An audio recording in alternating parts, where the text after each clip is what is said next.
October 24th, 1929, a date that changed the world forever. In just 6 hours, over $14 billion vanished from the American stock market. That was more than the entire economy of Canada at the time. Phones stopped working. Trading floors were in chaos. And across the nation, panic spread faster than anyone could control. But behind this economic disaster, behind the panic and the ruined lives, was one man. A man the newspapers once called Sunshine Charlie. To the public, he was America's most admired banker, a symbol of optimism and success. To history, he became something else entirely, the man whose decisions helped ignite the Great Depression. His name was Charles Edwin Mitchell, the powerful head of National Citibank, the largest financial institution in the United States. He wasn't a villain in the traditional sense. He wasn't trying to destroy anything. In fact, he believed he was helping ordinary Americans achieve the dream of wealth. But his ideas, revolutionary at the time, set off a chain reaction that collapsed the US economy, wiped out millions of life savings, and left an entire generation scarred by poverty. This is not just the story of a man or a bank. It's the story of how good intentions, mixed with greed and misplaced optimism, can reshape the world. It's about how one decision, made in the name of progress, can spiral into one of the darkest economic tragedies in human history. This is the story of Charles Mitchell, the banker who turned the American dream into the Great Depression. To understand how the Great Depression began, we first have to look at what came before it, an era of prosperity, innovation, and unshakable confidence known as the Roaring Twenties. After the end of World War I, America was ready to celebrate. Industry was growing faster than ever. New technologies were transforming everyday life, and wages were rising. For many, it felt like a golden age. Factories were producing goods on a scale never seen before. Henry Ford's assembly line turned the automobile from a luxury item into a product for the masses. Millions of Americans were buying Model Ts, radios, and household appliances. Electricity reached rural towns, and consumer credit made it possible for people to buy now and pay later. Cities were expanding upward and outward. Skyscrapers began to reshape the skyline, symbolizing endless progress. Jazz filled the air, movie theaters became cultural landmarks, and sports stars were treated like national heroes. For the first time in history, middle-class Americans could imagine living a life of comfort and style once reserved only for the wealthy. On paper, it looked like America had solved the problem of poverty. Business profits were rising, unemployment was low, and consumer spending drove economic growth year after year. Newspapers called it the New Era. Economists, politicians, and bankers believed that the country had entered a permanent state of prosperity. The stock market became a reflection of that optimism. Between 1924 and 1929, the Dow Jones Industrial Average more than doubled. Ordinary people who had never before considered investing were now drawn to Wall Street. To many, it seemed like a place where money simply grew on its own. But underneath this excitement, there were warning signs. Productivity was increasing, but so was personal debt. Farmers were struggling with falling crop prices. Industrial workers' wages did not keep up with corporate profits. The economy was thriving, but it was built on fragile foundations: credit, speculation, and confidence. Still, few wanted to see the risks. To the average American, the future looked bright.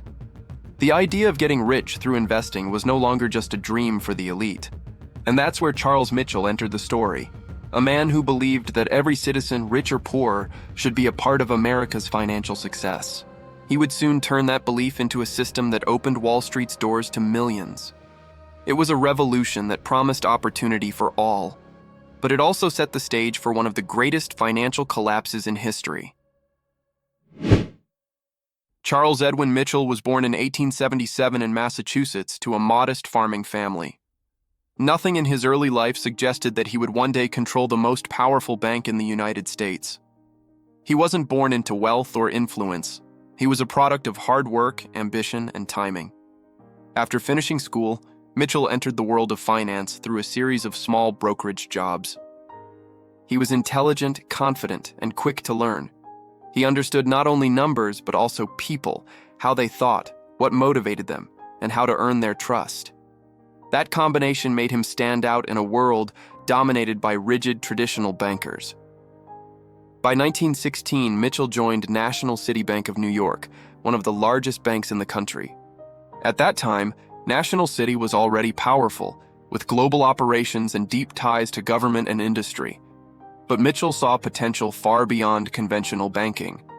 He wasn't content with the slow, conservative approach most bankers followed. He wanted to transform banking into something larger, something connected to every American household. When he became president of National City Bank in 1919, the United States was entering a period of extraordinary change. World War I had ended, and the economy was shifting from wartime production to consumer markets. Mitchell believed that prosperity could be permanent if ordinary citizens participated directly in the nation's growth. To him, that meant one thing: investment. At that time, investing in the stock market was an activity reserved for the elite. Only about 500,000 Americans owned stocks. Most people considered Wall Street a mysterious and risky place, something far removed from everyday life. Mitchell wanted to change that. He believed every American should have the opportunity to profit from the country's success. He often said, "Every man and woman should be a capitalist." To him, this wasn't just a slogan, it was a mission. He wanted to bring investing to the masses, to make the stock market as familiar as the local bank branch. Mitchell's personality helped him sell that vision. He was confident, charming, and charismatic, the kind of man who could inspire both employees and investors. His colleagues called him Sunshine Charlie because of his optimism and cheerful energy. He was always smiling, always assuring people that the future was bright. To a nation eager for confidence after years of war, that attitude was contagious. Under his leadership, National City Bank expanded rapidly. It became not only a place to save money, but also a gateway for ordinary Americans to invest. Mitchell's innovative ideas soon transformed the financial landscape, and unknowingly set in motion the events that would later bring it crashing down. When Charles Mitchell took charge of National City Bank, his first move was bold and unconventional. He wanted to turn ordinary Americans into investors. In 1920, he created a new subsidiary called the National City Company. Its purpose was simple but revolutionary: sell stocks and bonds directly to regular customers, not just wealthy businessmen or Wall Street insiders. Before Mitchell, stocks were something only the rich bought. Most Americans preferred to keep their savings in banks or buy government bonds.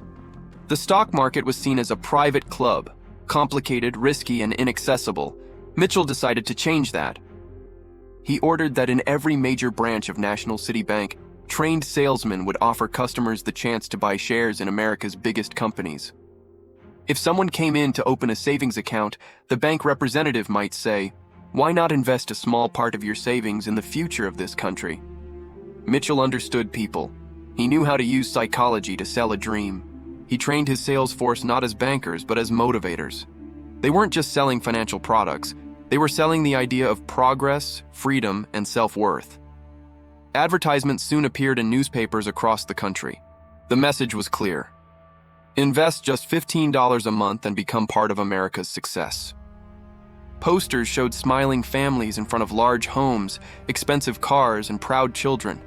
Captions read, "Thanks to our investments, we built our dream life."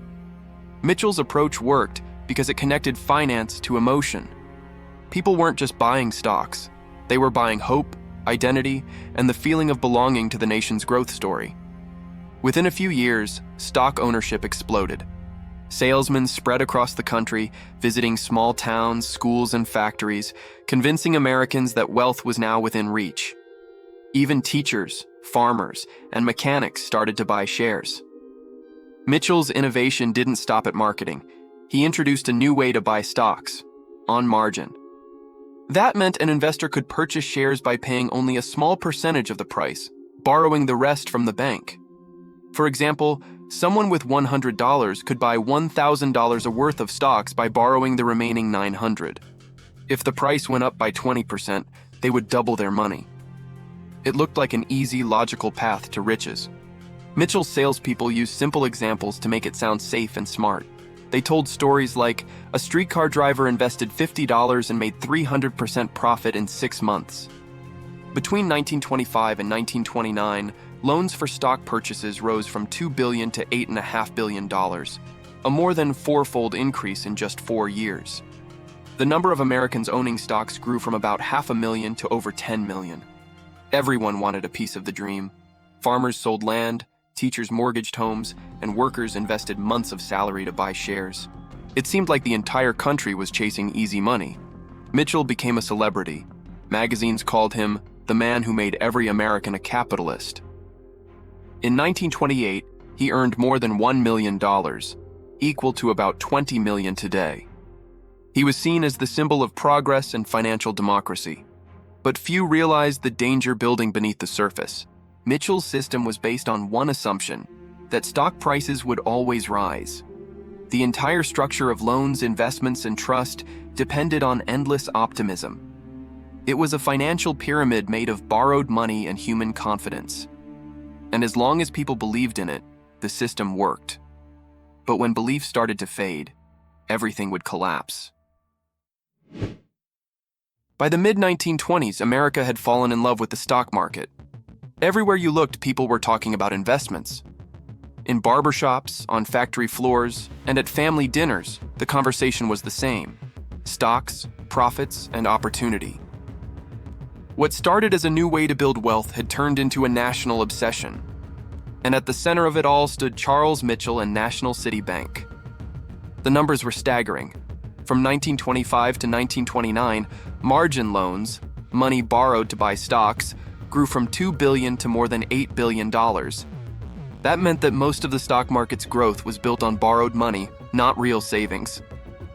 Every dollar invested represented just a fraction of real cash. The logic was simple: as long as prices kept rising, everyone made money. But the system had a flaw. If prices began to fall, investors would be forced to sell their stocks to repay loans, driving prices down even further. It was a chain reaction waiting to happen. By 1928, the optimism had reached its peak. Ordinary workers believed they could become rich overnight. People were mortgaging homes, selling farms, and taking loans just to buy more shares. Banks encouraged it, brokers promoted it, and newspapers glorified it. The media played a major role in fueling the frenzy. Headlines spoke of a new era of prosperity and a future without recessions. Economists claimed that modern banking and corporate growth had eliminated risk. Anyone who doubted the market was seen as old-fashioned or foolish. Inside National Citibank, Mitchell was celebrated as a financial visionary. His strategies had made millions of Americans feel like participants in the nation's progress. But behind the scenes, even he began to see that the market's rise had become disconnected from reality. Company profits were not growing nearly as fast as stock prices. In some cases, shares were selling at 15 times the value of a company's annual earnings, an obvious sign of overvaluation. The Federal Reserve took notice. By early 1929, it began warning banks to limit loans used for speculation. Officials feared that the market was overheating and that the rapid expansion of credit could end badly. In February 1929, the Federal Reserve issued a formal warning, urging banks to stop financing stock speculation. The message was clear: tighten credit before it's too late. The market reacted instantly. In March, stock prices began to drop. Within days, billions of dollars in paper wealth disappeared. For the first time in years, panic started to spread. But then came a moment that would define Charles Mitchell's legacy. On March 12, 1929, he called a press conference. In front of reporters, he made a bold statement.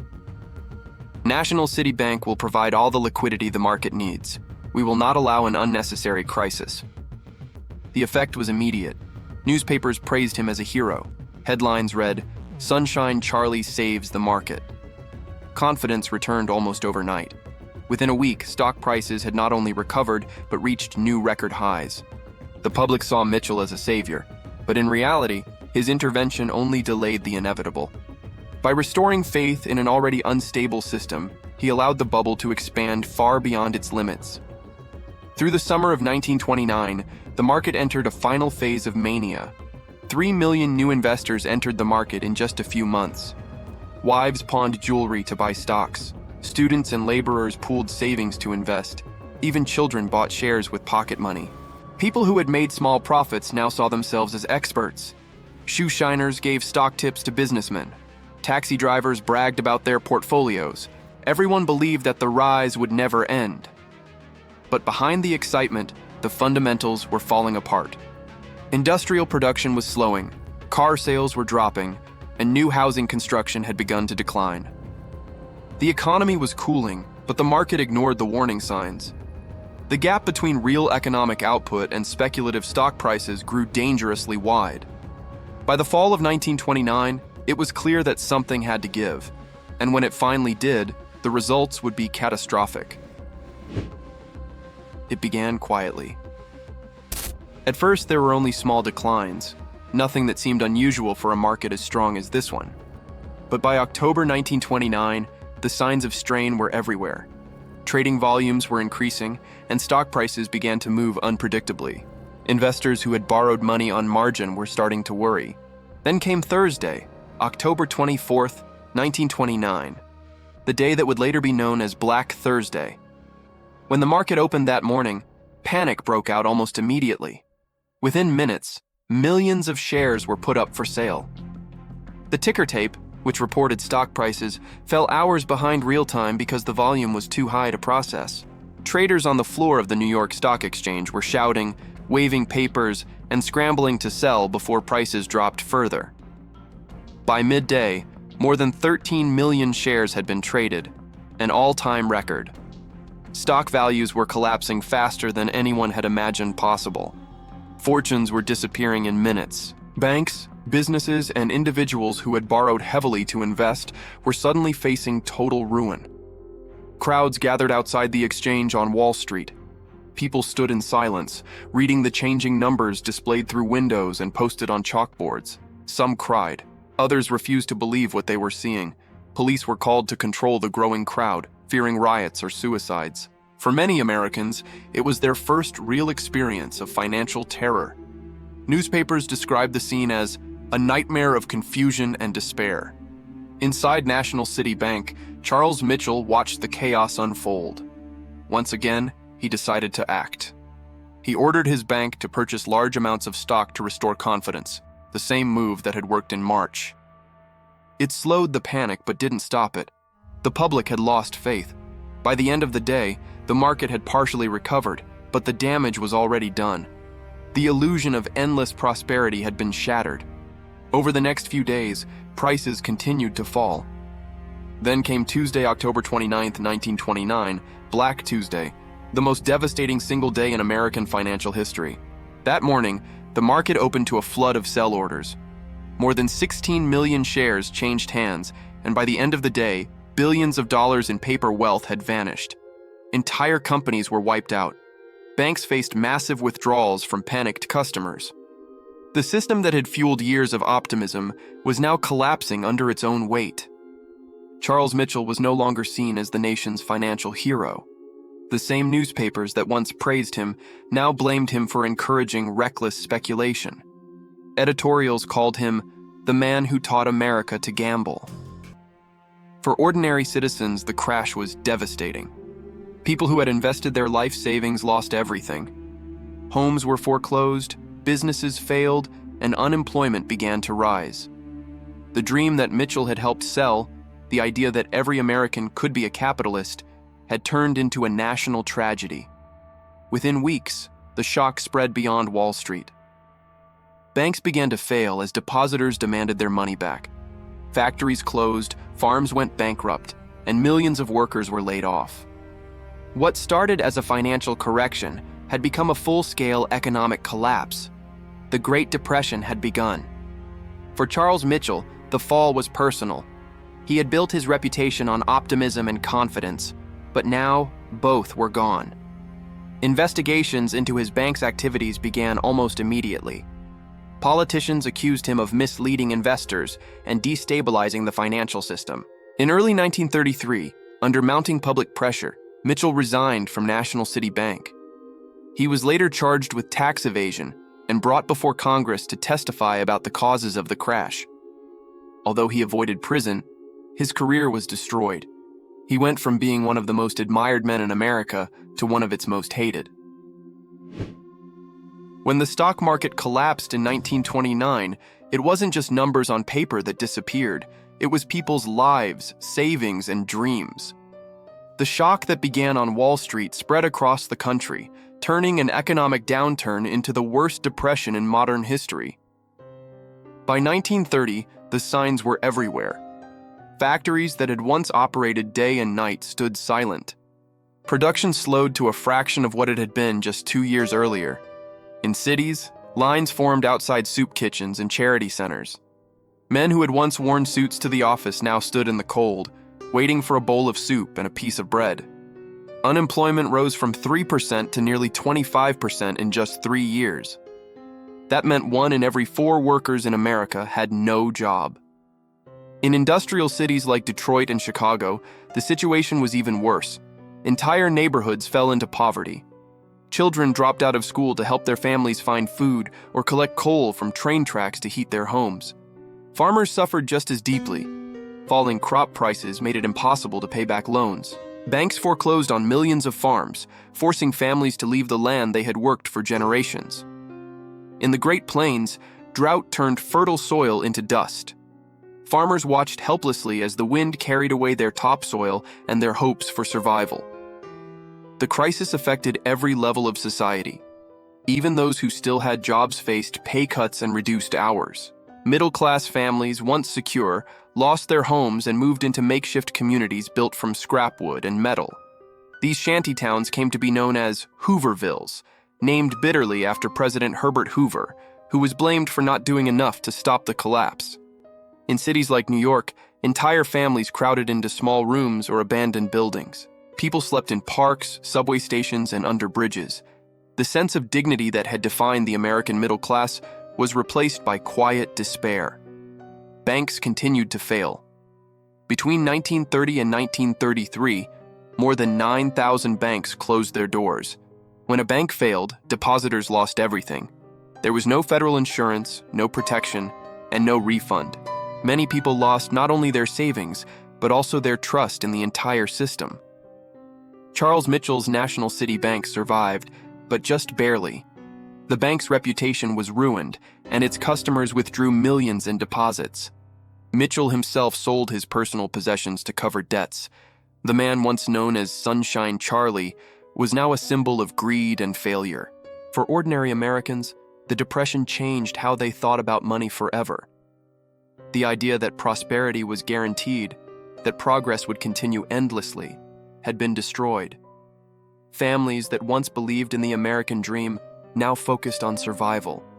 But even in this darkness, something else began to take shape. A new understanding of responsibility and reform. People demanded that the government protect them from future collapses and that banks be held accountable for their risks. The Great Depression wasn't just an economic event, it was a moral turning point. It forced the nation to ask hard questions about fairness, security, and the balance between ambition and caution. By 1933, the United States was a country in crisis.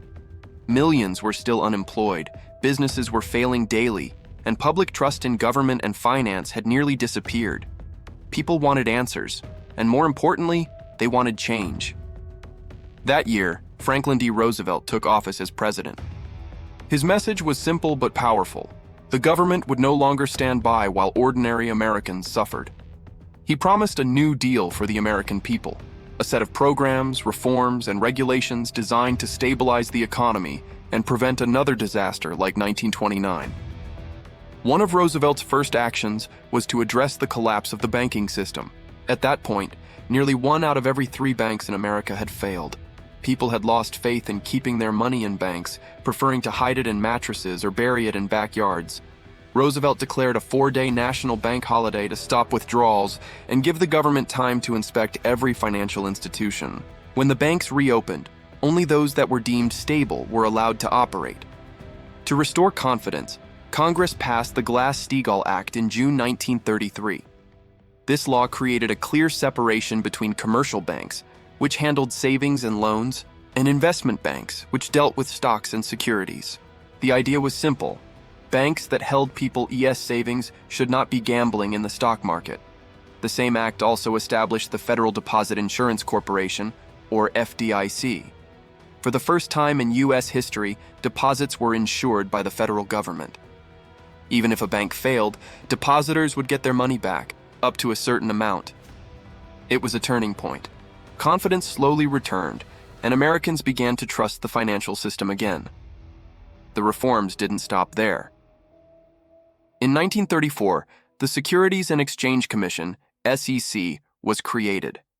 Its mission was to regulate the stock market and protect investors from manipulation and fraud. For the first time, companies had to disclose accurate information about their finances. Stock sales were monitored, and insider trading became a federal crime. These changes transformed Wall Street. The days of unchecked speculation and easy credit were over. The rules that emerged in the 1930s would govern American finance for nearly half a century. Another bold step taken by the Roosevelt administration was Executive Order 6102, the so-called Gold Order. Signed in April 1933, it required all Americans to turn in their gold coins and bars to the government at a fixed price. In exchange, they received paper dollars. This controversial move gave the federal government full control over the monetary system and allowed it to print more money to fight deflation. By raising the official price of gold from $20 to $35 per ounce the following year, the government effectively devalued the dollar and increased its financial reserves overnight. The goal was not to punish citizens, but to give the country flexibility in controlling its economy, something it had lacked before. The decision was criticized by many, but it allowed the U.S. to fund major public projects, create jobs, and begin the slow path to recovery. Over the next decade, programs under the New Deal put millions of Americans back to work. Roads, bridges, schools, and dams were built across the country. The federal government became the largest employer in America, and the sense of complete despair began to fade. But while reforms stabilized the economy, the psychological scars remained. An entire generation had learned the hard way that markets could crash, fortunes could vanish, and even the most trusted institutions could fail. For decades after the Great Depression, Americans remained cautious with their money. Many refused to invest in stocks or take loans. The fear of losing everything again became part of the national memory. The legacy of Charles Mitchell also became part of that story. Once admired as a visionary who wanted to make every American a capitalist, he was now seen as a warning, proof that ambition without restraint could destroy an entire economy. Mitchell was questioned by Congress, charged with tax evasion, and eventually faded from public life. He spent his later years in quiet isolation, far from the power and fame he once enjoyed. The reforms that followed his downfall reshaped not only banking, but also the relationship between citizens and the state. People now expected the government to protect them from financial disaster. Markets would still rise and fall, but the foundations were stronger. The Great Depression ended officially in the early 1940s as wartime production revived industry and employment. But the lessons it taught remained permanent. Unchecked speculation could destroy lives, and financial systems needed structure and oversight to survive. America had recovered, but it had also changed. The roaring optimism of the 1920s was gone, replaced by caution and regulation. Yet, beneath the stability, the same human emotions, greed, hope, and fear, still existed, and in time they would reappear again. Nearly a century has passed since the stock market crash of 1929, but the lessons from that era remain relevant. Charles Mitchell's story is not just about numbers or banks. It is about human behavior, ambition, and the risks of unchecked optimism. Mitchell genuinely believed he was helping ordinary Americans achieve wealth. He wanted to make investing accessible, to democratize the stock market. And for a time he succeeded. Millions felt empowered to participate in the nation's growth. But ambition without restraint, combined with a lack of oversight, created a fragile system. Easy credit, borrowed money, and speculative behavior amplified risks beyond what anyone could control. When confidence faltered, the consequences were catastrophic. The Great Depression that followed affected millions. Jobs disappeared, Homes were lost, and families struggled to survive. The nation faced a decade of hardship. It reshaped public expectations, government policy, and the way Americans viewed financial markets. From a regulatory standpoint, the aftermath established critical safeguards. Separation of commercial and investment banking through Glass-Steagall deposit insurance with the FDIC market regulation through the SEC. These measures created stability and protected ordinary citizens from the kind of collapse experienced in 1929. Yet, human behavior has remained consistent. Optimism, greed, and the hope for quick wealth continue to drive markets. In modern times, millions of Americans trade stocks through apps like Robinhood. Cryptocurrencies, meme stocks, and easy credit echo the same dynamics Mitchell created nearly a century ago. Borrowing to invest, chasing high returns, and believing this time is different are familiar patterns. History does not repeat exactly, but it rhymes. Mitchell's story reminds us that financial systems are only as strong as the behavior they depend on. Unchecked speculation can create rapid wealth, but it can also destroy lives. For ordinary people, the lesson is simple. Invest wisely, understand risk, and remember that no system is immune to human error. For institutions and regulators, it is equally clear. Oversight, transparency, and responsibility are essential to prevent collapse. Charles Mitchell died in 1955, largely forgotten, except as a symbol of ambition gone too far. The market he helped build recovered and grew stronger, but the lessons of 1929 remain a warning. Today, millions of investors navigate markets that are faster, more accessible, and more complex than ever. Yet the same emotional drivers, fear, hope, greed, and trust, continue to shape decisions. Every generation must learn the lessons of the past to avoid repeating the mistakes of the Great Depression. As you watch the headlines, follow trends or consider your own investments. Remember Sunshine Charlie, a man who wanted to make everyone wealthy, but whose vision, unchecked, contributed to one of the largest economic collapses in history. Understanding history is not just about knowing dates or numbers. It is about learning from the consequences of human choices and using that knowledge to make smarter, more informed decisions today. Subscribe to the channel for more in-depth stories of history, finance, and the events that shaped the world. Every decision, every choice, every person has the power to change history, sometimes in ways they never imagined.